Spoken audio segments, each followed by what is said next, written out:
Welcome to Real English Voices. Hello, everyone, and welcome back to another episode where we don't just learn English, we live it. I am Tom, and I am thrilled to be sitting here today with my wonderful co-host, Ria.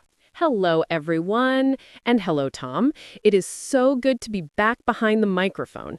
I have to say, I'm feeling particularly energetic today. I can hear that in your voice, Ria. You sound ready to take on the world. What is the secret? Did you have a triple shot espresso this morning? Actually, no coffee for me today, believe it or not. I am running on pure enthusiasm because today's topic is something I am surprisingly passionate about. It is something we all have, whether we like it or not. Ooh, now you have me curious. Something we all have. Are we talking about problems? Dreams? Close, but a bit more practical. We are talking about our daily routine, specifically how we spend our days from the moment we open our eyes to the moment we close them again. Ah, the daily routine. You know, Ria, I think that sounds simple on the surface, but when you really dig into it, our routine is basically our life. As the famous quote goes, how we spend our days is, of course, how we spend our lives. Exactly, Tom. That is beautifully put. And I think for our listeners learning English, talking about daily routines is the absolute best way to master the present simple tense, learn phrasal verbs, and get comfortable with describing everyday activities. But beyond the grammar, it's about sharing our human experience. I totally agree. So let's dive right into it. Let's start at the very beginning, the morning. Now, Ria, I have to ask you the most important question of the day. Are you an early bird or are you a night owl? Oh, Tom, that is the eternal question, isn't it? If I'm being completely honest with you and our listeners, I am a night owl who is desperately trying to become an early bird. I love the idea of waking up early, hearing the birds chirping and watching the sunrise. But my body wants to sleep until noon. I think so many people can relate to that. The spirit is willing, but the flesh is weak, as they say. So, walk me through a typical morning for you. The alarm goes off. What happens next? Okay, picture this. It is 6:30 in the morning. My phone alarm starts ringing. It is usually some gentle melody because I hate waking up to loud noises. I reach over, eyes still closed, and I hit that dangerous button. You know the one I mean. The snooze button. The enemy of productivity. Yes, the snooze button. I tell myself just 5 more minutes, just 5 minutes to collect my thoughts. But we all know that 5 minutes turns into 20 minutes. It is a terrible habit, Tom. I'm trying to break it. What about you? Do you jump out of bed like a soldier? Well, I wouldn't say like a soldier, but I have trained myself over the years. I used to be a snoozer too, but I read somewhere that hitting snooze actually makes you more tired because you start a new sleep cycle that you can't finish. So now, when the alarm rings, I count to three, 1, 2, 3, and I force myself to sit up. Wow, the 3-second rule. That takes a lot of willpower. It does, but once your feet touch the floor, the hardest part is over. So, after I'm up, the very first thing I do is head to the kitchen. I'm a creature of habit, Ria. I cannot function without a glass of warm lemon water. Warm lemon water. That sounds so healthy. I was expecting you to say a giant mug of coffee. Oh, the coffee comes later. Do not worry. The coffee is essential, but the water wakes up my system. It's about hydration. After that, I try to do a little bit of stretching or maybe a quick workout, just 10 minutes to get the blood flowing. See, that is inspiring. I usually wake up late because of the snooze button, so my morning is a bit chaotic. I'm usually rushing around the house, trying to find my keys, brushing my teeth while checking my emails. It's not exactly a zen start to the day. That sounds stressful. We call that the morning rush. And I think a lot of our listeners are nodding their heads right now because they do the same thing, rushing to get the kids ready, rushing to catch the bus. It's high pressure. It really is. And speaking of catching the bus, let's talk about the commute. For me, that is the transition between my personal time and my work time. How do you handle your commute, or do you work from home? I do a mix of both, but when I do commute into the city, I actually cherish that time. I take the train, and instead of scrolling through social media and getting anxious about the news, I use that time for learning. That is such a great tip. Commuting is what, maybe 30 minutes or an hour? That's prime time for learning English. Exactly. You are a captive audience on the train or in the car. I usually put on a podcast, just like this one, or an audiobook. It's amazing how much you can learn when you're just sitting there. It turns dead time into productive time. I love that phrase, dead time. It implies time that is wasted, but if you are listening to English, you are reclaiming that time. I drive to work mostly, so I have to be careful. I can't read a book, obviously, but I do practice shadowing. Oh, tell the listeners what shadowing is. That is a gold mine for fluency. Shadowing is when you listen to a speaker, maybe a podcast host or an audiobook narrator, and you repeat exactly what they say, as they say it. You try to mimic their speed, their intonation, their emotion. So if I am driving and people see me talking to myself, they probably think I am crazy. Let them think you are crazy. You are the one getting fluent in English. It helps so much with muscle memory in your mouth. You stop thinking about the grammar and start feeling the rhythm of the language. Precisely. So I arrive at work, hopefully on time if the traffic wasn't a nightmare, and then the real day begins. My workday is usually a mix of meetings, emails, and creative work. I think the hardest part for me is staying focused in the afternoon. Do you ever get that afternoon slump?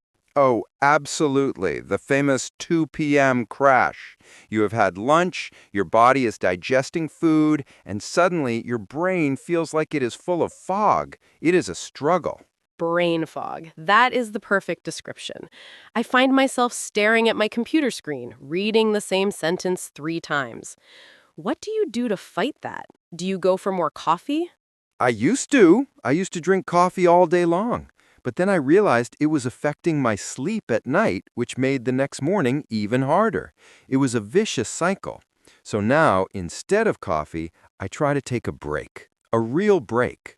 What does a real break look like? Because usually my break is just looking at my phone instead of my computer. That is not a real break, Ria. That is just switching screens. A real break means standing up, walking away from the desk, maybe walking outside for 5 minutes to get some fresh air, or just chatting with a colleague about something not related to work. It resets the brain.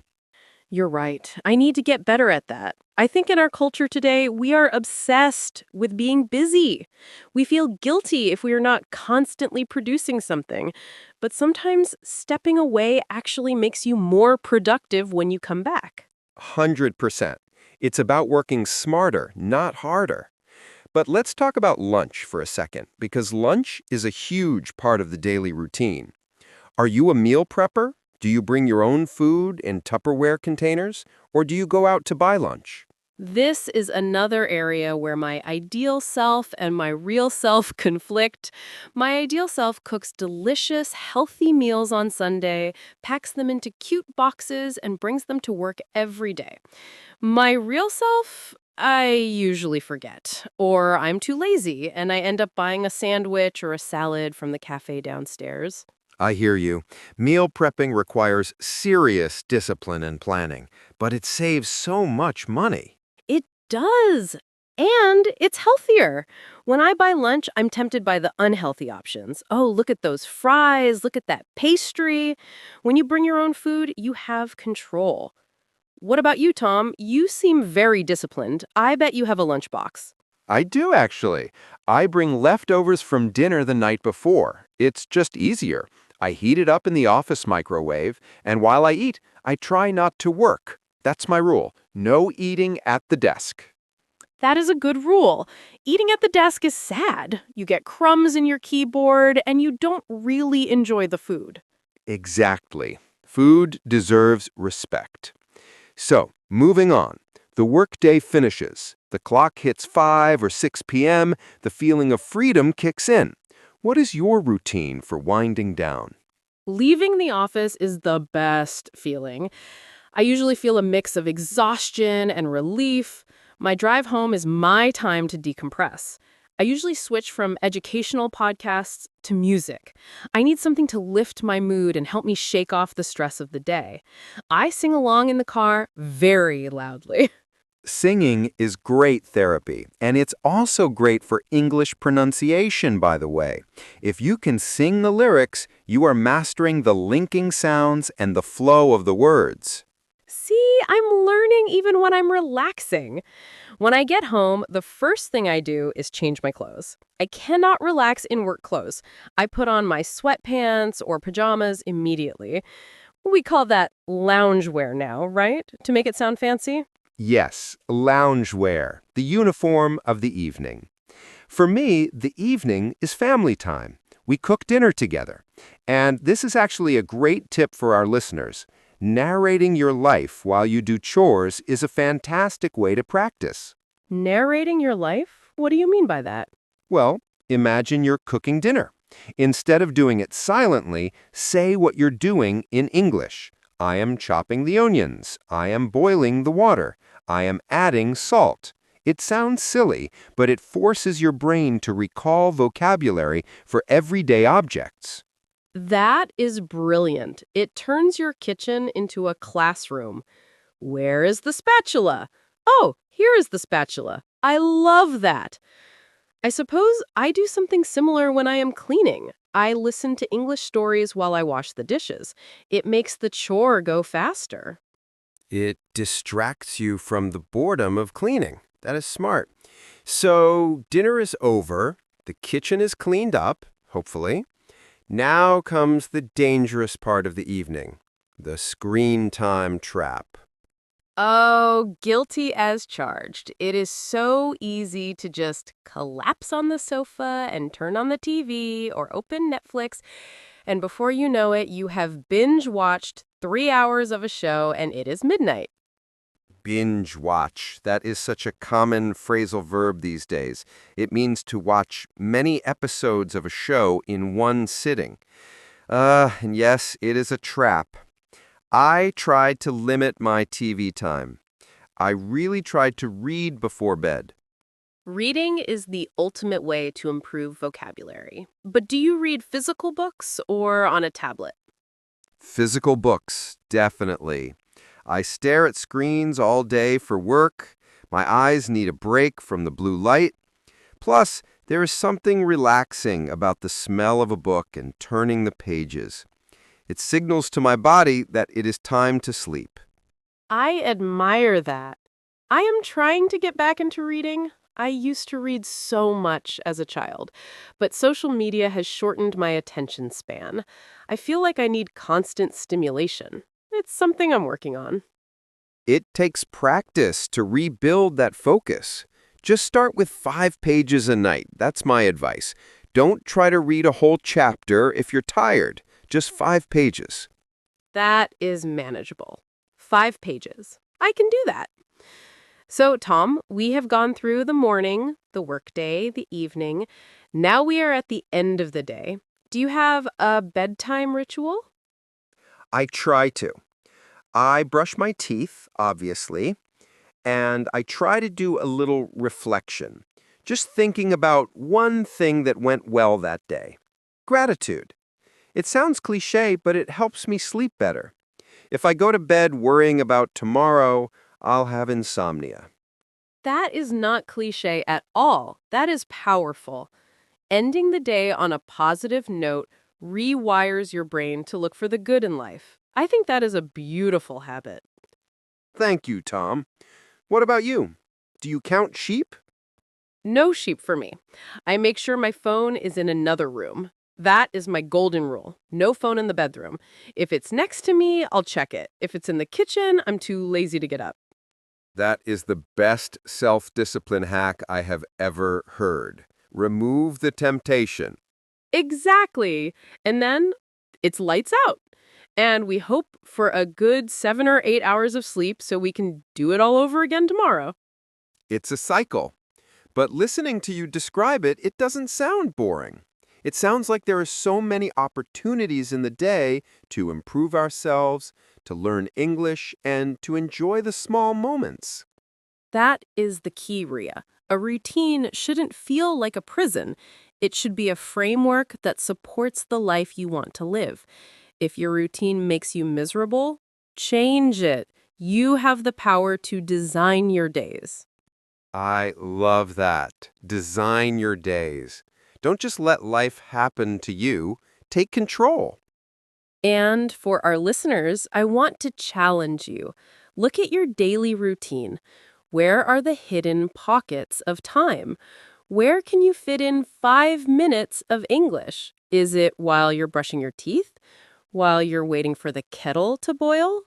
Yes, start small. You don't need to move to an English-speaking country to get fluent. You just need to invite English into your daily routine. Make English your companion throughout the day. Well said, Ria. Before we wrap up, I want to ask you one last thing. If you could change one thing about your current routine instantly, what would it be? Oh, that's a tough one. I think I would add a morning walk. Just 15 minutes of walking outside before I look at any technology. I think that would change my entire mental state for the day.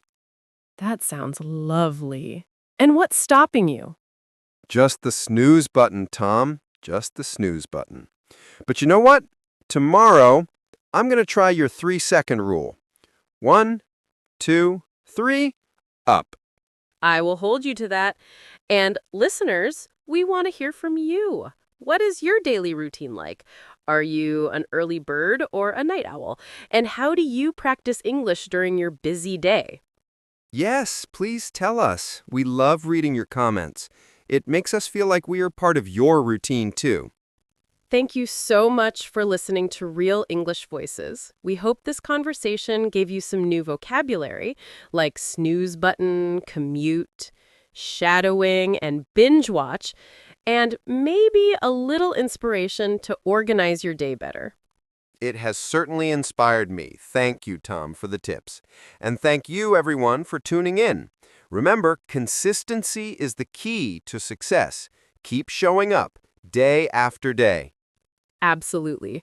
Take care of yourselves. Have a wonderful day or a wonderful sleep if you're listening to this at night.